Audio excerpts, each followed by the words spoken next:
खरं तर आज गुरुदेव सेवाश्रम ट्रस्टच्या माध्यमातून आणि परमपूज्य श्याम चैतन्यजी बाबा यांच्या पुढाकाराने बंजारा समाजाचं सांस्कृतिक स्पर्धाचं दर्शन या ठिकाणी झालेलं आहे। खरं तर बंजारा समाजाचं रूढी आणि परंपराचं लोकगीताच्या माध्यमातून अजूनही हजारो वर्षाची ही परंपरा पुढे आमच्यासारख्या युवांना अशी प्रेरणा देणारी ही स्पर्धा आणि या स्पर्धेच्या माध्यमातून संस्कृती दर्शन या आजच्या या दिवशी घडण्यात आलेलं आहे। म्हणजे यामध्ये युवा वर्ग असेल,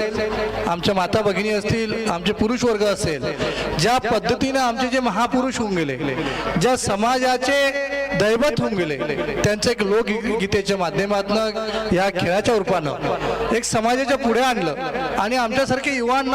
ह्या स्पर्धेच्या माध्यमातून इतकं चांगल्या प्रकारे दर्शन होतंय की भविष्याचं कसं आमचे महापुरुष होऊन गेले ते लोकगीतेच्या माध्यमातून आम्हाला कळतंय। आणि खरंच पुन्हा मी परमपूज्य श्याम चैतन्यजी महाराज असतील, सर्व गुरुदेव आश्रम ट्रस्टचे ट्रस्टी असतील, यांचं मनपूर्वक आभार व्यक्त करतो आणि समाजाचं असंच वर्षानुवर्ष हे कार्यक्रम चालू राहिले पाहिजे। याच स्पर्धेच्या माध्यमातून एकमेकांशी भेटणं, एकमेकांचे आचार विचार प्रदान करणं आणि एकत्रीकरण राहणं